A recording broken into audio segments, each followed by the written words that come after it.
कार्तिक मास कथा अध्याय 2। जय श्री कृष्णा। राधे राधे। जय माता रानी। आप सभी का दिन शुभ हो। भगवान श्री हरि विष्णु जी की कृपा आप सभी पर सदा बनी रहे। आज के अध्याय का शुभारंभ करते हैं कार्तिक स्नान की कहानी से। एक नगर में एक ब्राह्मण दंपत्ति रहते थे। वे दोनों प्रतिदिन 7 कोस दूर गंगा और यमुना नदी में स्नान करने जाते थे। इतनी दूर आने जाने से ब्राह्मण की पत्नी थक जाती थी। एक दिन उसने अपने पति से कहा कि हमारा एक पुत्र होता तो कितना अच्छा रहता। पुत्र के बहू आती तो हमें घर वापस जाने पर खाना बना हुआ मिलता और बहू घर का काम भी कर देती। अपनी पत्नी की बात सुनकर ब्राह्मण ने कहा कि तूने बात तो सही कही है, चल मैं तेरे लिए बहू ला ही देता हूँ। ब्राह्मण ने कहा कि एक पोटली में आटा डालकर कुछ मोहरे रख दे। ब्राह्मण के कहे अनुसार उसने पोटली बांधकर दे दी। पोटली लेकर ब्राह्मण चला गया। ब्राह्मण सफर के दौरान यमुना के किनारे बहुत ही सुंदर लड़कियां दिखाई दी। वे रेत में घर बनाकर खेल रही थी। उनमें से एक लड़की ने कहा कि मैं अपना घर नहीं बिगाड़ूंगी, मुझे तो रहने के लिए ये घर चाहिए। लड़की की बात सुनकर ब्राह्मण मन ही मन सोचने लगा कि बहू बनाने के लिए यही लड़की उचित है। जब वह लड़की जाने लगी तो ब्राह्मण भी उसके पीछे पीछे उसके घर तक चला गया। वहां जाकर ब्राह्मण ने उस लड़की से कहा, बेटी कार्तिक मास चल रहा है इसलिए मैं किसी के घर खाना नहीं खाता। मैं अपने साथ आटा लेकर आया हूँ। तुम अपनी माता से पूछो कि क्या वह मेरे लिए आटा छानकर 4 रोटी बना देगी। यदि वह मेरा आटा छानकर रोटी बनाएगी तो ही मैं रोटी खा लूंगा। लड़की ने जाकर अपनी माँ को ये सारी बात बताई।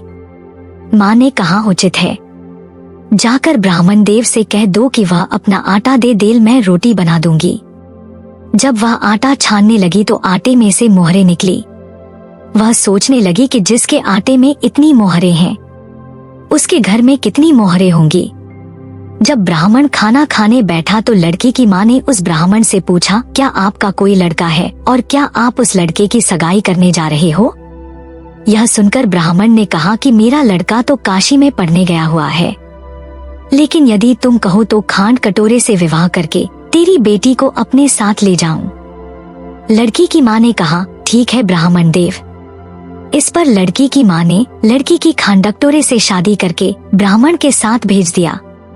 ब्राह्मण ने घर आकर कहा, रामू की माँ दरवाजा खोलकर देख, मैं तेरे लिए बहू लेकर आया हूँ। ब्राह्मण की पत्नी भीतर से ही बोली, हमारे तो कोई बेटा बेटी नहीं है, तो बहू कहाँ से आए। दुनिया ताने मारती थी, अब आप भी मारने लगे। ब्राह्मण ने कहा, तू दरवाजा खोलकर तो देख। जब ब्राह्मणी ने दरवाजा खोला तो सामने बहू को खड़ी देखा। उसने बहू का स्वागत किया और आदर सत्कार से अंदर ले गई। अब जब ब्राह्मण अपनी पत्नी के साथ नदी स्नान करने जाता तो पीछे से बहू घर का सारा काम करके और खाना बनाकर रखती थी। वह उनके कपड़े धोती और रात को हाथ पैर भी दबाती थी। इस तरह बहुत दिन बीत गए। ब्राह्मणी ने अपनी बहू से कहा कि बहू कभी भी चूल्हे की आग मत बुझने देना और मटके का पानी खत्म मत होने देना। परंतु एक दिन चूल्हे की आग बुझ गई। यह देखकर बहू घबरा गई और भागी भागी अपनी पड़ोसन के पास गई और कहा कि मेरे चूल्हे की आग बुझ गई है, मुझे थोड़ी आग चाहिए। मेरे सास ससुर सुबह 5 बजे से गए हुए हैं। वह थके हुए घर आएंगे इसलिए मुझे उनके लिए खाना बनाना है। यह सुनकर पड़ोसन ने कहा कि तू तो बावली है, तुझे यह दोनों मिलकर पागल बना रहे हैं। इनके कोई पुत्र नहीं है, ये निसंतान है।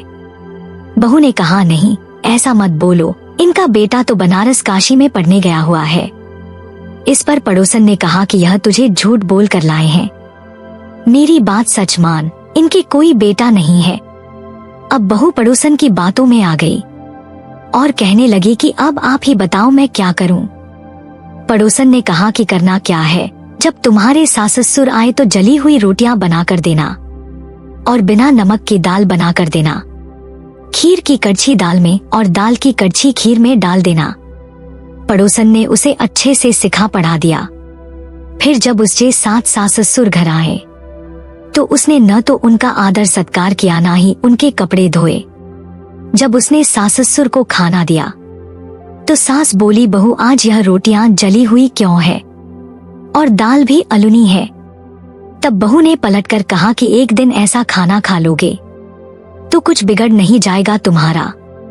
सास ससुर को खरी खोटी सुनाकर वह फिर से पड़ोसन के पास गई और बोला कि अब आगे क्या करना है। पड़ोसन ने कहा कि अब तुम सातों कोठों की चाबी मांग लेना। अगले दिन जब भी स्नान करने के लिए जाने लगे तो बहू अड़ गई कि मुझे तो सातों कोठों की चाबी चाहिए। तब ससुर ने कहा कि इसे चाबी दे दो। तब सास ने बहू को चाबी दे दी। सास ससुर के जाने के बाद जब बहू ने दरवाजे खोले तो देखा कि किसी में अन्न भरा है, किसी में धन भरा है और किसी कोठे में बर्तन पड़े हैं। जब उसने सबसे ऊपर का 7वां कोठा खोला तो देखा कि शिवजी, पार्वती माता, गणेश जी, लक्ष्मी माता जी, पीपल पटवारी, कार्तिक के ठाकुर, राई दामोदर, तुलसी जी का बिड़वा, गंगा यमुना और 33 कोटि देवी देवता विराजमान है। वहीं पर एक लड़का चंदन की चौकी पर बैठा माला जप रहा है। यह सब देखकर उसने लड़के से पूछा कि तुम कौन हो? तब लड़का बोला कि मैं तेरा पति हूँ। अभी दरवाजा बंद कर दे। जब मेरे माता पिता आएंगे तब दरवाजा खोलना। यह सब देखकर बहू बहुत खुश हुई और 16 श्रृंगार कर सुंदर वस्त्र पहनकर अपने सास ससुर का इंतजार करने लगी। उसने अपने सास ससुर के लिए अच्छे अच्छे पकवान बनाए। जब उसके सास ससुर घर पर आए तो उसने उनका आदर सत्कार किया और प्रेम पूर्वक खाना खिलाया और हाथ पैर दबाने लगी। पैर दबाते दबाते बहू ने कहा कि माँ, आप इतनी दूर गंगा यमुना स्नान करने के लिए जाती हो तो आप थक जाती हो, इसलिए आप घर पर ही स्नान क्यों नहीं करती हो? यह सुनकर सास कहने लगी कि बेटी, गंगा यमुना घर पर तो नहीं बहती है। तब उसने कहा, हाँ माँ जी, बहती है, चलो मैं आपको दिखाती हूँ। जब बहू ने 7वां कोठा खोलकर दिखाया तो उसमें शिवजी, पार्वती जी, गणेश जी, लक्ष्मी जी, पीपल पटवारी, कार्तिक के ठाकुर, राई दामोदर, तुलसी जी का बिड़वा, गंगा यमुना बह रही है और 33 कोटि देवी देवता विराजमान है। वही चौकी पर बैठा एक लड़का माला जप रहा है। माँ ने उसे देखकर कहा कि बेटा, तू कौन है? लड़का बोला, माँ, मैं तेरा बेटा हूँ। तब ब्राह्मणी ने पूछा कि तू कहाँ से आया है? लड़के ने जवाब दिया कि मुझे कार्तिक दे ने भेजा है। माँ ने कहा, बेटा, यह संसार कैसे मानेगा कि तू मेरा बेटा है? माँ ने कुछ विद्वान पंडितों से मदद मांगी। पंडितों ने कहा, इस पार बहू बेटा खड़े हो जाएं और उस पार माँ खड़ी हो जाए। माँ ने चमड़े की अंगियां पहनी हो और छाती में से दूध की धार निकलकर बेटे की दाढ़ी मूछ भीगे और पवन पानी से गठजोड़ा बंधे, तब मानेंगे कि यह इस माँ का ही बेटा है।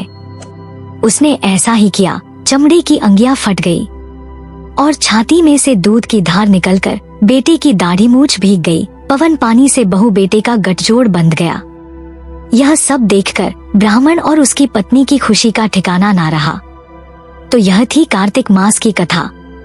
हे कार्तिक के ठाकुर, जैसे ब्राह्मण और ब्राह्मणी को बहू बेटा दिया वैसे सबको देना।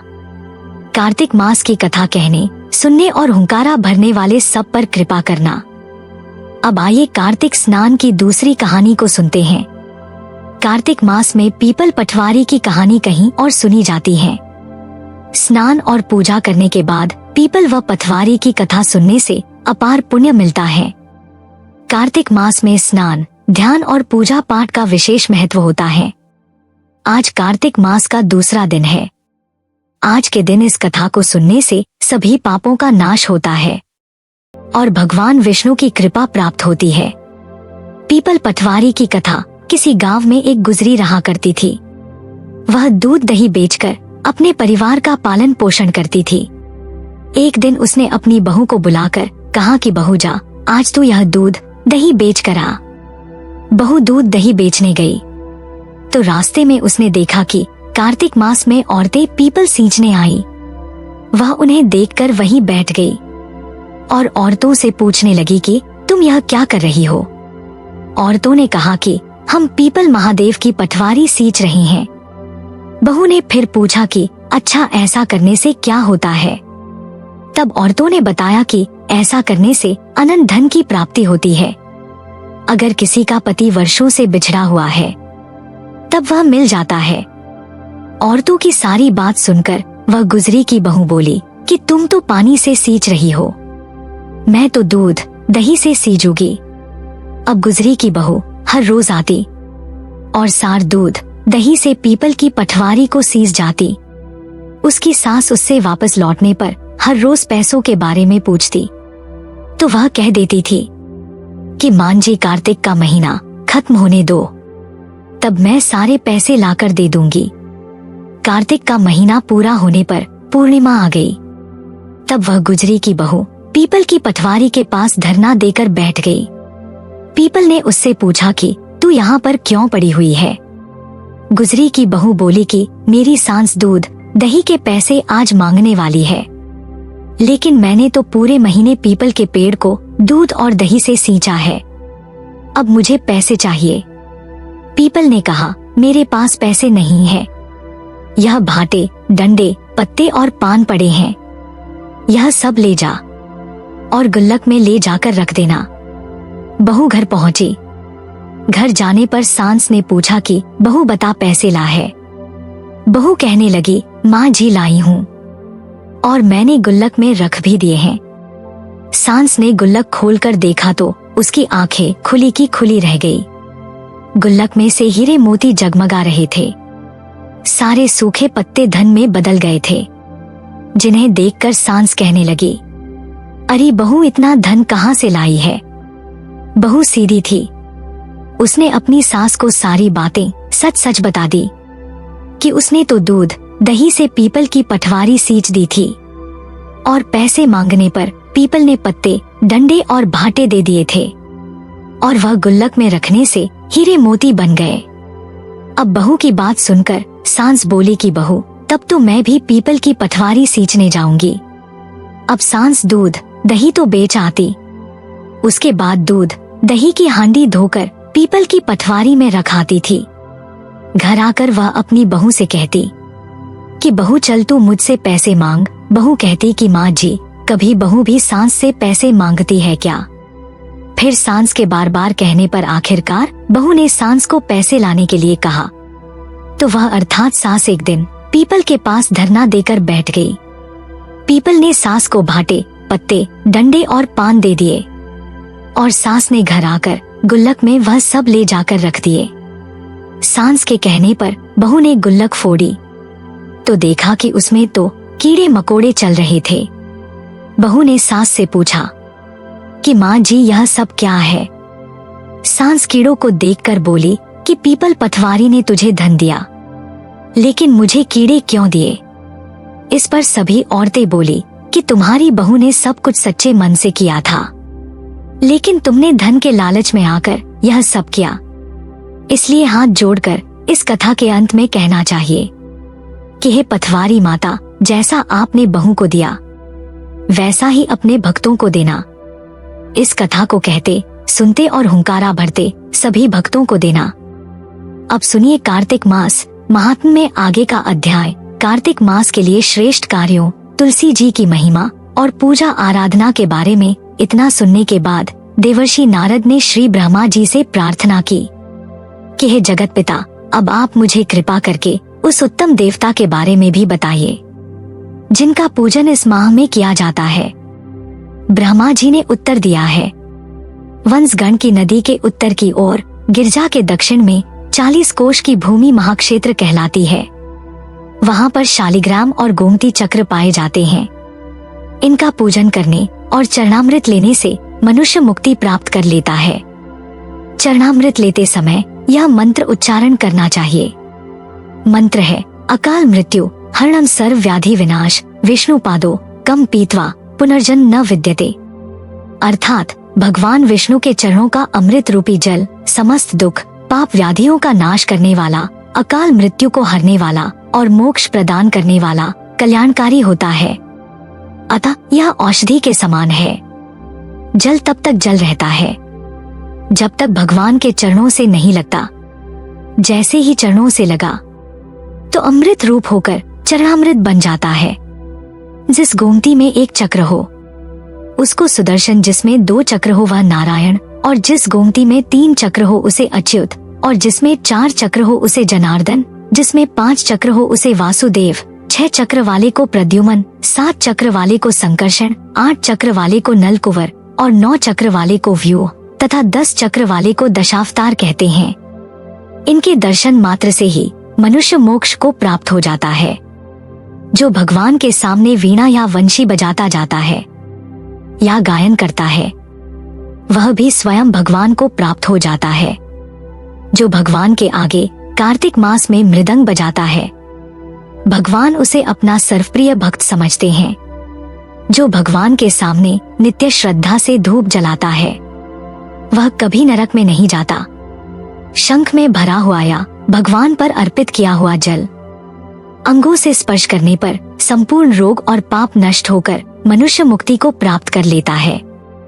पूजन चाहे मंत्रों द्वारा पूरे विधि विधान से किया जाए या फिर सामान्य रूप से, परंतु मन में श्रद्धा सच्ची होनी चाहिए। पूर्ण श्रद्धा और निष्ठा से किया गया कार्तिक मास का स्नान, ध्यान, पूजा पाठ और व्रत अत्यंत फलदायी होता है। देवर्षि नारद स्वयं परम ज्ञानी थे। अब ब्रह्मा जी से यह सभी प्रश्न हम संसार प्राणियों की भलाई के लिए कर रहे थे। अतः अब श्री ब्रह्मा जी से देवर्षि नारद ने पूछा, हे पितामह, अब आप कार्तिक मास में जो दीपदान आदि किया जाता है उसका महात्म सुनाने की कृपा कीजिए। नारद जी का यह प्रश्न सुनकर ब्रह्मा जी बोले, हे पुत्र, दीप चाहे स्वर्ण का हो या चांदी का, तांबे का हो या मिट्टी का, अपनी सामर्थ्य और श्रद्धा के अनुसार कार्तिक मास में दान अवश्य ही करना चाहिए। कार्तिक मास में दीप दान करने से समस्त पापों का नाश हो जाता है। दीपक भगवान की मूर्ति के आगे, तुलसी जी के पास में, ब्राह्मण के घर में या वन में, वृक्ष के नीचे अथवा गौशाला में या धर्मशाला के आले में शाम के समय जलाया जाता है। दीपक घी का जलाएं या तेल का, परंतु उसे पूरे महीने तक जलाना चाहिए। ब्राह्मण के घर दीपक जलाने से अग्निष्टोम यज्ञ का फल प्राप्त होता है। जो ऊंचे स्थान पर अथवा ऊंचे खंभे पर दीप जलाते हैं, उनसे धन की वृद्धि होती है और वैकुंठ में निवास मिलता है।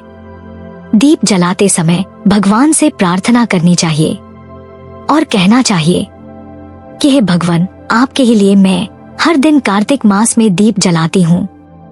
कार्तिक मास में मथुरा, माघ में प्रयाग और वैशाख में हरिद्वार में स्नान और निवास करें तो यह अत्यंत ही उत्तम होता है। जब सूर्य तुला, मकर अथवा मेष राशि में हो, उस समय किए जाने वाले नियम, व्रत, पूजा और दान बहुत ही शुभ फल देते हैं। इन महीनों में किए हुए व्रत, दान और शुभ कर्मों से सभी पापों का नाश हो जाता है। जिस प्रकार भगवान भास्कर के अर्थात सूर्य के उदय होने से अंधकार का नाश हो जाता है और वज्र से पर्वत का, गरुड़ के भय से सर्पों का, पवन से मेघ का, ध्यान से दुख का और सिंह के भय से मृगों का नाश हो जाता है, ठीक उसी प्रकार श्री मथुरा जी के दर्शन मात्र से ही सभी पापों का नाश हो जाता है। कार्तिक मास में स्नान और जागरण, दीपदान, तुलसी जी का दर्शन, पूजन, भगवान के मंदिर में झाड़ू लगाना, साफ सफाई करना, गाना बजाना, भगवान की कथा सुनना सुनाना, कीर्तन करना कराना, यह सब शुभ कार्य होते हैं। इनके करने से श्रेष्ठ फलों की प्राप्ति होती है। पूर्व जन्म के पापों को नष्ट करने के लिए कुछ ना कुछ दान, भजन, पूजन आदि करना अति उत्तम रहता है।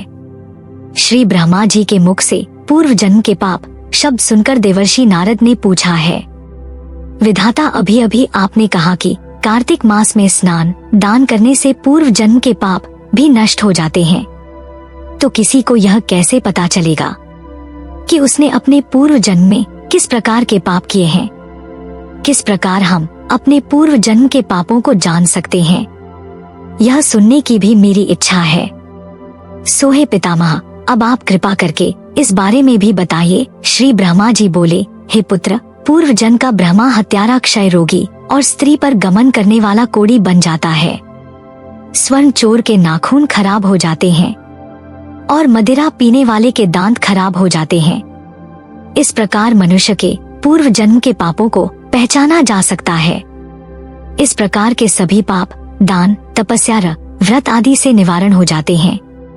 ब्रह्मा जी ने आगे ने कहा है, देवर्षि, अब हम कुछ व्रत आदि बतलाते हैं।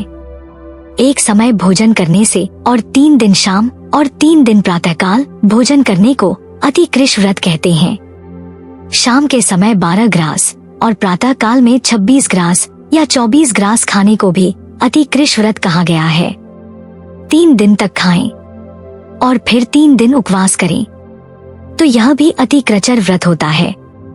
शाम के समय 1 ग्रास और प्रातः काल में 1 ग्रास, फिर 2 दिन बगैर मांगा हुआ और 2 दिन तक उपवास करें तो यह व्रत अतिकृश व्रत कहलाता है।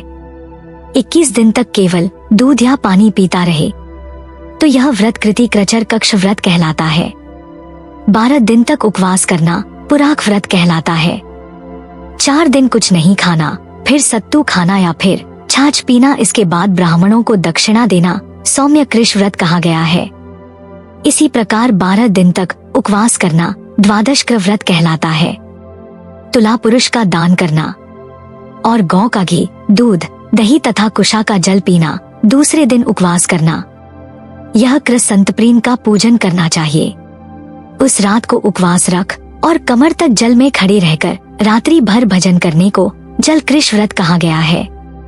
जो इस व्रत को करता है वह वैकुंठ को प्राप्त कर लेता है।